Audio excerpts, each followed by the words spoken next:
एक बार फिर स्वागत है आपका आपके अपने YouTube चैनल गणित वॉरियर्स में, जहां पे हम कक्षा 12 तिलक इंटर कॉलेज की अर्धवार्षिक परीक्षा का पेपर हल करने जा रहे हैं। यह पेपर अर्धवार्षिक परीक्षा लेटेस्ट पैटर्न पे आधारित है। आपकी सहूलियत के लिए प्रश्न पत्र आपकी स्क्रीन पे लगा हुआ है। आप प्रश्न देखेंगे और फिर पुनः सॉल्व करेंगे। सॉल्व करने के बाद देखेंगे आपका उत्तर आया कि नहीं आया। ठीक है, उसके बाद इसका हल देखने के बाद आप उसको दोबारा अपनी कॉलम पे हल करें, ताकि भविष्य में अगर ऐसा प्रश्न आए तो इस बार अर्धवार्षिक परीक्षा की तरह वह गलत ना हो। और अगर आपने सही किया है तो आपको कॉन्फिडेंस मिलेगा कि आपने ये वाले सवाल लगाए हुए हैं। ठीक है, तो देखते हैं। पहला सवाल आपकी स्क्रीन पर है। पहला सवाल जो कि है बड़ा आसान, आप अपने स्क्रीन पर देख सकते हैं। पहला सवाल का पार्ट इसका क्या कह रहा है कि इसमें आपको त्रिकोणमितीय फलन का मान पूछा गया है। तो इसका आंसर डायरेक्ट आप ये लिख सकते हैं। लेकिन कैसे? हम जानते हैं कॉसेक माइनस जो ये थीटा है या एक्स है, आप एक्स ले लो, वो क्या होता है माइनस कॉसेक, ये माइनस बाहर आ जाता है। ठीक है, तो अगर मैं यहां पे ये लगाऊंगा, ये मैं यहां पे लगाऊंगा तो मेरा हिसाब से क्या माइनस बाहर आ जाएगा और ये क्या आ जाएगा कॉसेक रूट टू। किस एंगल के लिए कॉसेक की वैल्यू रूट टू होती है? किस कोण के लिए रूट टू होती है? तो आपको पता है कॉस 45 डिग्री। कॉस 45 को लिखते हैं हम लोग π/4। तो इसका आंसर हम लोग मान सकते हैं ये इसका आंसर है। ठीक है, कितनी आसानी से हमने पहला सवाल कर दिया। ठीक है, आइए बढ़ते हैं दूसरे सवाल की तरफ। पहले मैं उसका शॉर्ट आंसर बताऊंगा। अगर आपने इस क्वेश्चन, क्योंकि ये 1 नंबर का क्वेश्चन है, इसको आपने डायरेक्ट ये कर दिया होता तब भी ठीक था, और अगर आपने ऐसे किया है, अदरवाइज 1 नंबर का क्वेश्चन हमको जल्दी से जल्दी करना है। ये नहीं कि आप 4 पन्ने भर देंगे। कई लोगों ने इस क्वेश्चन को करने के लिए भी 2-3 पन्ने भरे हैं। ठीक है, जो कि गलत है। हम आगे बढ़ते हैं। सवाल नंबर खा, इसमें एक आपको मैट्रिक दे रखा है। 1 2 3 4, ये एक मैट्रिक दे रखा है। इसका आपको क्या निकालना है? सहखंडज मैट्रिक निकालना है। इसका क्या निकालना है? सहखंडज मैट्रिक निकालना है। तो ये मान लिया मैट्रिक हमारे पास ए है, तो इसका सहखंडज ए का सहखंडज निकालना है। सहखंडज मैट्रिक्स निकालना है। तो देखो, अगर मैं सहखंडज मैट्रिक्स निकालूंगा तो डायरेक्ट ऐसे भी निकाल सकते हैं। जो मैट्रिक आपने बनाई, तो इससे आप इसको बदली करेंगे, 4 और 1 बदली किया, और जो ये वाले एलिमेंट है कोने वाले, इनका साइन बदली कर देंगे। ये आपको सहखंडज मैट्रिक्स बन गई है। ठीक है, कैसे? दोबारा से देखते हैं। अगर आपको इस मैट्रिक्स की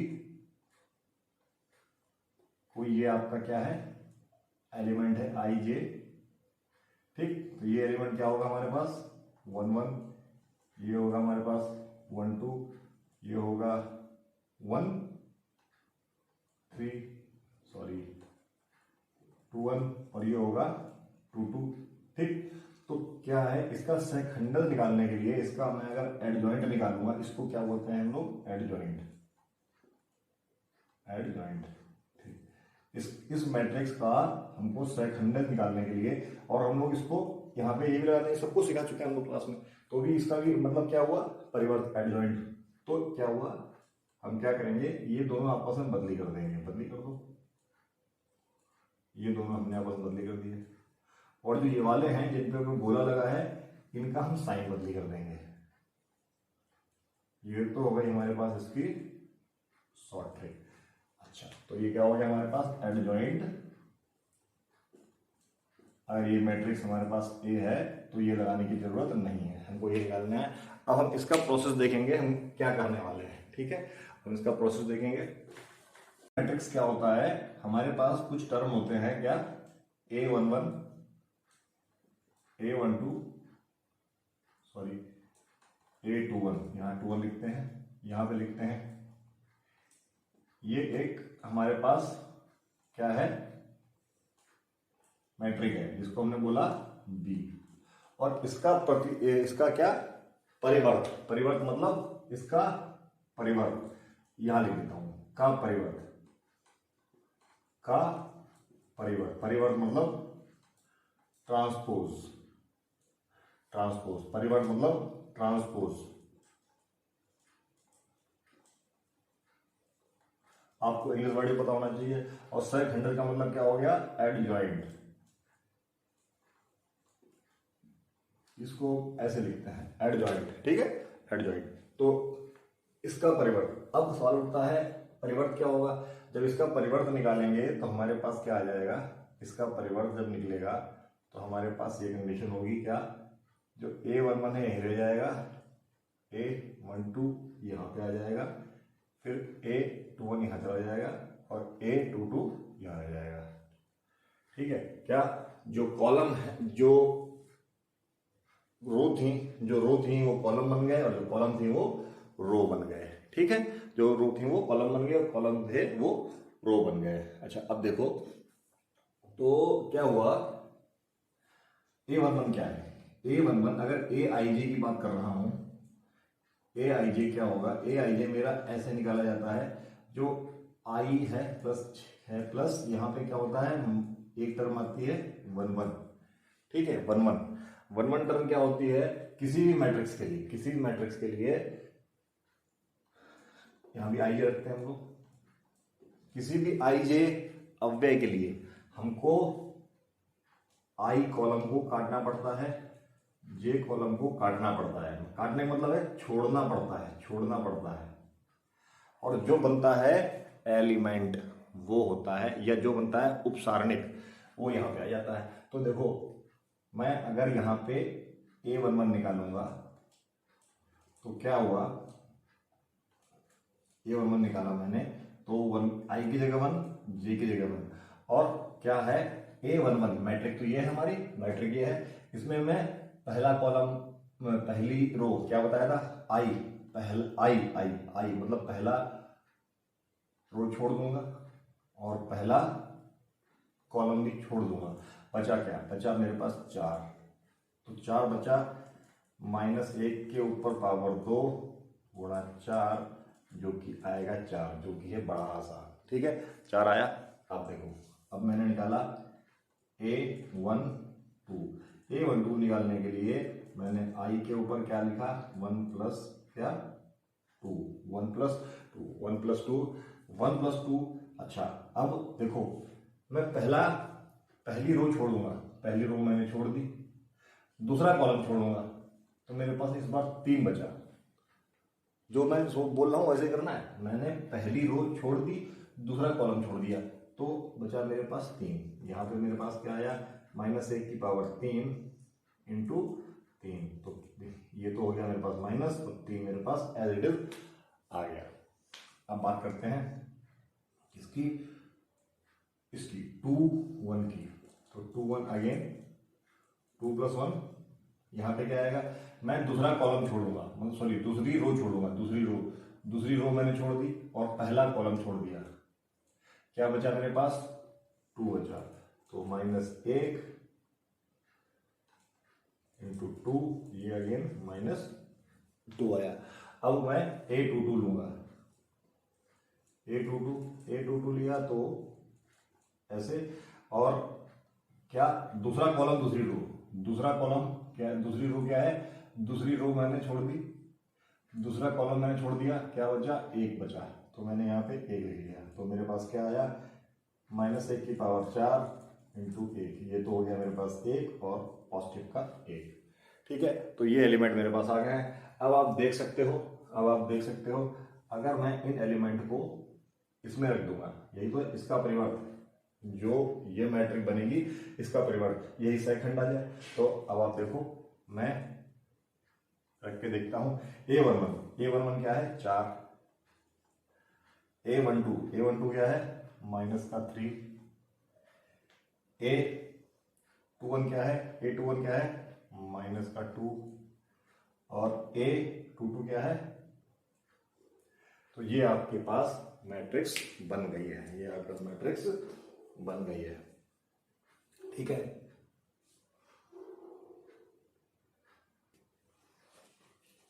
तो हम अपनी स्क्रीन पे दोबारा लौटते हैं और इस मैट्रिक का मिलान करते हैं। इस मैट्रिक का और इस मैट्रिक का मिलान करते हैं तो देखो आप क्या पाएंगे। इस मैट्रिक का मिलान करने पे आपको क्या मिलेगा। तो देखो ये सेम मैट्रिक्स है, सेम अवयव है। ठीक है, कुछ इंग्लिश का वर्ड मैं कर रहा हूं, उससे कोई आपको परेशानी नहीं होनी चाहिए। आपको इंग्लिश के वर्ड जानने की सहूलियत मिलेगी, यहाँ पे आपको फायदा होगा। तो इस तरीके से अगर मेरे पास सेकेंडरी मैट्रिक्स निकालना है तो आप इस तरीके से निकाल सकते हैं। आइए हम लोग बढ़ते हैं अगले सवाल की तरफ। आपको दिखाना है fx बराबर, आपको दिखाना है fx बराबर 2x + 3 का x पे क्या सतत है कि नहीं। तो ये फंक्शन सतत है।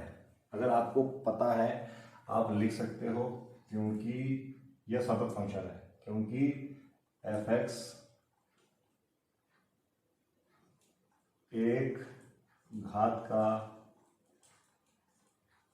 बहुपद फंक्शन है, बहुपद फलन है। ठीक है, x बिलोंग टू कोई रियल नंबर, क्या fx क्या है, डिफाइन है, मतलब परिभाषित है।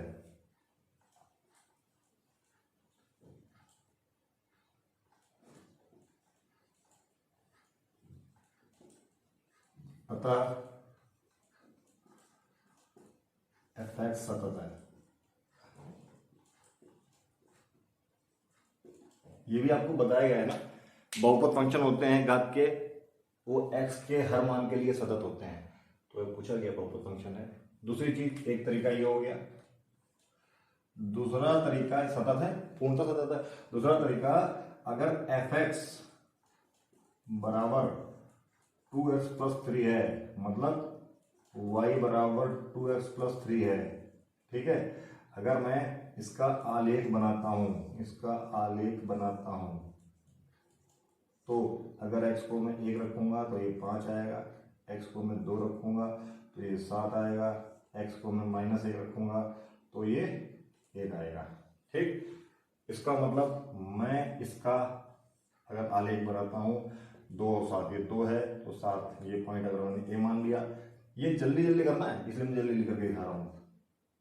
b 1 पे 5, अगर 1 है तो ये 5 कहीं यहाँ पे आएगा, ये पॉइंट ए हो गया, सॉरी ये पॉइंट बी हो गया, ये पॉइंट ए हो गया, और -1 पे +1 ये पॉइंट यहाँ पे आएगा। ये कोई इस तरीके से ग्राफ बन रहा होगा। इसका मतलब ये ग्राफ अगर इस तरीके से बन रहा है तो देखो इसका जो आलेख है, मैं ये बताना चाहता हूं, जो ये फलन है एक सरल रेखा का ग्राफ है, आलेख है, सरल रेखा का ग्राफ है, और ये मैं इसका आलेख विदाउट पेन पेंसिल उठाए बना सकता हूं। अतः यह फलन है सतत है, अतः यह फलन सतत है। एक तरीका ये हो गया, और जो लिमिट वाला तरीका है वो भी मैं आपको करके दिखाता हूं। जो लिमिट वाला तरीका है वो भी मैं आपको करके दिखाता हूं। क्या है इसकी जो लिमिट है, क्योंकि बहुत लोग इसको क्या निकालेंगे, इसको मैं डायरेक्ट कर सकता हूं, लिमिट ये जो x पे 1 पे fx क्या होगी, आप रख के देख लो, 2 × x + 3 ये आ गया 5, और f1 क्या आ गया 2 × बराबर 5। देयरफॉर क्योंकि लिमिट 1 पर fx की और एफ एक्स की वैल्यू 5 पे बराबर है, देयरफॉर एफ एक्स सतत है। यहाँ पे left hand limit right hand limit निकालने की जरूरत नहीं है, क्योंकि बहुपद फंक्शन है तो लिमिट इसकी एग्जिस्ट करेगी। अच्छा, दूसरा तरीका ये है, तीसरा तरीका ये हो गया।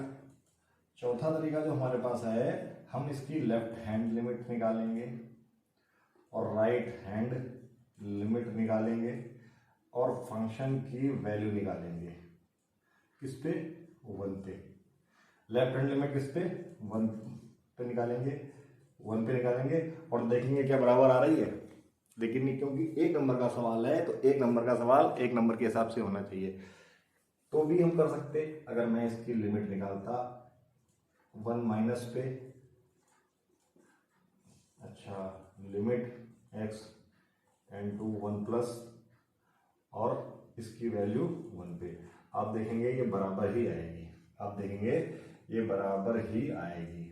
और लिमिट जो लेफ्ट हैंड लिमिट और राइट हैंड लिमिट है ये हम लोग आगे निकालना सीखेंगे, ठीक है, आगे निकालना सीखेंगे। आगे वाला सवाल में चेक कर देते हैं। तो भी क्या, अगर मैं यहाँ पे लिख दूँ, मैं यहाँ पे लिख दूँ limit x tend to 1 minus H, बस यहाँ पे मैं x की जगह क्या रख दूंगा, 1 माइनस एच, ठीक, प्लस 3। अब अगर मैं h को 0 रखता हूँ, लिमिट h टेंड्स टू 0 रखता हूँ मैं, और मैं अगर 0 रख दूंगा यहाँ पे, तो आप देखेंगे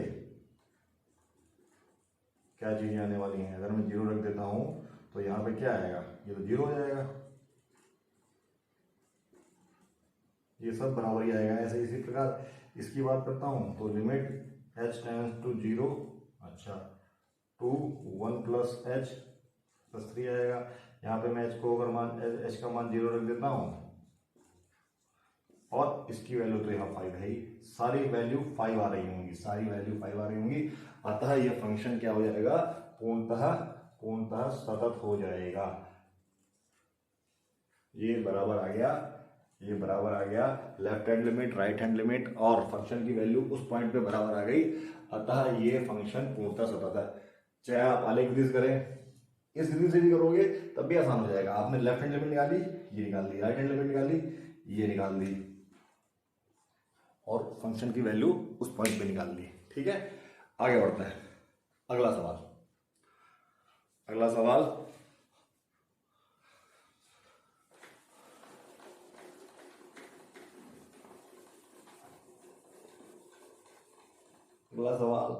हमको sine cube F x D x का समाकलन करना है, ठीक है। कई लोगों ने इसको इस तरीके से कर दिया है,